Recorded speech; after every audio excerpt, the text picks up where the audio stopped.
Humans were expanding through the stars with faster-than-light engines. Initially, breaking that barrier was incredibly challenging, but once we mastered it, it became routine. We visited countless stars and discovered that habitable planets, even those teeming with life, weren't as rare as we once thought.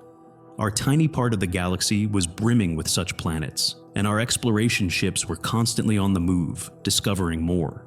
This created a significant backlog for scientists who followed in the explorers' footsteps, and an even longer one for the shipyards struggling to produce colony ships quickly enough. It was a remarkable era in human history as a generation pushed the boundaries of outer space. The most enthusiastic were the small, swift ships of the SETI program, always eager to find signs of intelligent life. Despite encountering incredible forms of animal life on these planets, we found the species to be incredibly primitive. They were so unintelligent that even a housefly would outperform the most complex of them in a game of chess. None of them could communicate or show any sign of comprehensible intelligence, not even simple reactions to our presence.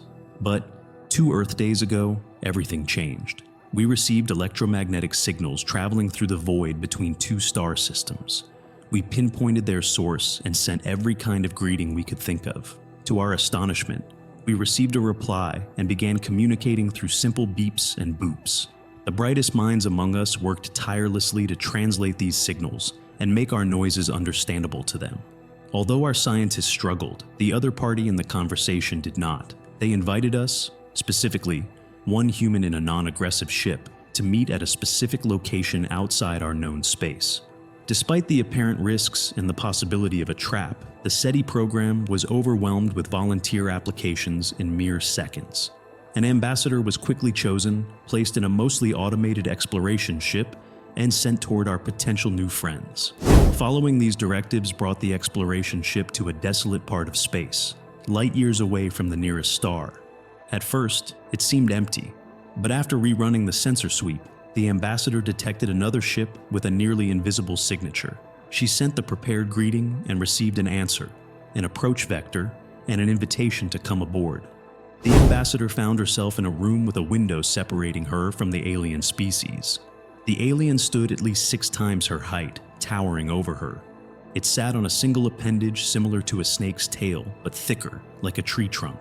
Its upper body slimmed into a torso with broad shoulders from which 2 long arms hung, poised like a mantis. Below the shoulders were 2 more pairs of shorter appendages, each ending in 3-digit manipulators. The alien's head, perched on a bent neck, was broad and flat with no visible mouth and 2 pairs of fully black eyes. Its skin or attire, a flat gray color, was featureless and matched the walls around them. As the ambassador took in these details, she noticed a device she had picked up, a palm-sized disc with a smooth, unbroken beige surface. Despite feeling metallic, it was warm to the touch. "Greetings," an emotionless voice chirped from the device, which was evidently a translator. The voice coming from the device didn't match the massive size of the alien. It sounded like a poorly recorded child, with distorted background noises. The alien behind the glass slowly turned its head, its eyes locking onto her with an intensity that felt like a spotlight. She immediately forgot the standard welcome message she was supposed to deliver and replied, feeling herself shrink under the gaze. "Hello," she said. "Your ship is mathematically incorrect," the device chirped. "My what?" she asked, bewildered. "Your ship is mathematically incorrect," it repeated. This was a strange start to their interaction, and she worried the translator might be faulty, but she managed to gather herself and start over, following protocol. "I am Ambassador Neil, sent to represent all humankind. I come with a message of peace and a desire to establish a bond of friendship between our species and worlds, so we may learn from each other and grow together." "Why is it incorrect?" "Your ship," the translator interrupted. She eyed the translator device, confused. "I don't understand your question about my ship." "Why did you design your ship like this?" the voice asked again. There was no movement from the alien, making it impossible to read its body language. The emotionless artificial voice didn't help either, and the background noise made it harder to comprehend. What kind of question was this? Ambassador Neil didn't design the ship and knew little about spaceship engineering. The alien vessel she had seen on approach was exotic, with curves and fluid, round shapes. It looked more like a piece of art than a spaceship. Her smaller human exploration vessel felt embarrassingly clunky in comparison. Was that what the alien was pointing out? The ship was built along well-established design principles. It is a functional vessel made for long-distance exploration. May I ask your name? The alien lifted one of its 4 smaller arms, pointing at her slowly. The translator sprang into action. These objects, they are exactly the same. She realized it was referring to the shoulder ribbons on her white pressure suit, which were old-style insignias made from textile weave with brightly colored stripes. They were symmetrical. Thinking this might be a light topic, she took them off and placed them on her forearm side by side. These are insignias that indicate my function as an ambassador. All humans in official roles carry clear identifying markers. These are also ceremonial and have a design that dates back far in our history. The alien's gaze remained unbroken. How did you make them exactly the same? I don't know how they are made. I think there is, how do you not know? The translator spoke louder, perhaps because the alien had leaned closer to the glass. Ambassador Neal shifted uneasily. This was not how the meeting was supposed to go. She had no idea what the alien was getting at. Maybe it wasn't a representative, or perhaps this was an interrogation. The meeting was going badly, and she was flustered, hoping she could hide it. Meanwhile, Nar, the alien, was equally perplexed. The human was strikingly beautiful, but their ship was decidedly not. It was a pointy wedge that seemed to reject the flow of space and physical forces. Nar was most shocked by the human's ignorance about their own adornments. Yet, Nar had to admit, the insignias were magnificently identical, down to the smallest measurement. Perhaps this was different for Hive Minds, where such shared knowledge was common. Trying to salvage the situation, Nar formulated a polite statement through the translator. I just want to restate that the insignias are beautiful and well made. Please excuse my curiosity about their construction. Perhaps you can help me understand your fascinating biology more. I would like to know about your means of communication through a shared consciousness. How are you able to connect over stellar distances? Nar waited for the translator to convert her thoughts into the human's air vibrations. The human's reply was tinged with confusion, explaining quantum entanglement for ship-to-ship communication. This wasn't what Nar wanted to know, but it was a start. Thank you very much for explaining your ship-to-ship communication technology, Nar replied.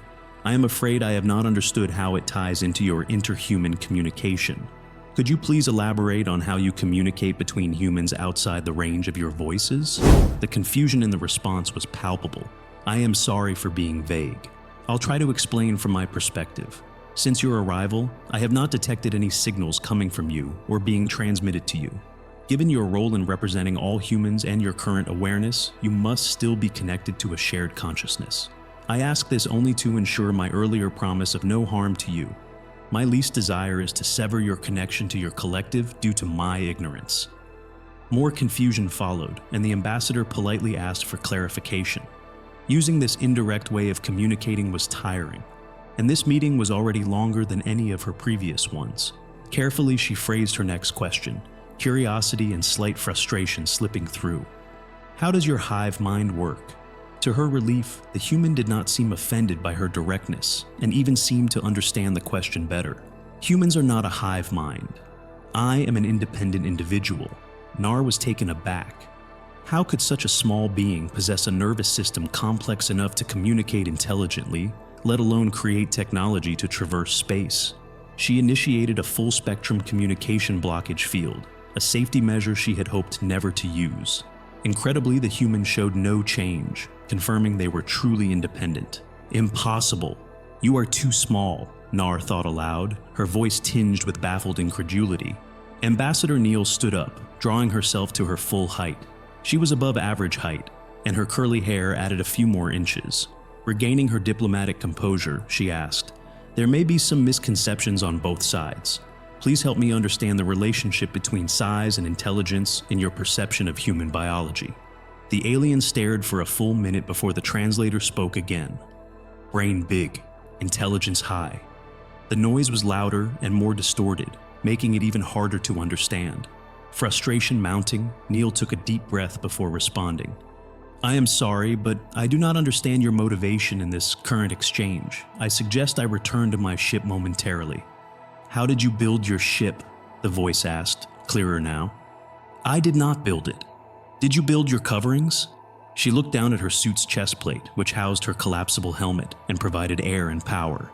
The suit fit her perfectly, but she hadn't made it. The same was true of the ship, which had been modified to transport only her. I did not build any of the equipment I have with me. Did you build your ship yourself? She asked. Yes, I am the maker of my ship, Nar responded, perplexed. Who else would make her ship? The human's next question added to her confusion. Did you use your hands to make it? Neil asked. Yes, Nar replied, in the clearest tone yet. Do you have machines that build ships? The human moved and turned its head to look at her with another pair of eyes, maintaining the same scrutinizing glare. A machine cannot build! Neil began pacing. The alien was massive, more so than any land creature on Earth. If size equated intelligence, this being was not only sapient, but capable of building a spaceship and a translator by hand. The latter in just 2 days after first hearing of humans. It must be exceptionally intelligent and skilled. Neil knew she didn't understand how her ship worked. Someone else did. Probably no single person knew all the details of its components. Compared to this, humans seemed like a hive mind. If this alien species had no complex machines or computers, the implications were mind-boggling. Opening her hand, Neil straightened the insignias she had taken off earlier and laid them out on her forearm. These insignias were designed by several humans and built by a machine. That's why they are exactly the same. The alien shifted backward, then slumped down, supporting its upper body on its larger arms. It lowered its head to her eye level, as close to the transparent wall as possible. Tell me more. This concludes our tale of humans and their fascinating first contact with an intelligent alien species. If this story of interstellar diplomacy and unexpected connections intrigued you, show your support by leaving a like. Comment with the word curiosity if you are fascinated by the potential of human-alien interactions. And don't forget to subscribe if you love tales of discovery and interstellar relations. Your engagement fuels our passion to share more extraordinary stories. Thank you for joining us on this cosmic journey.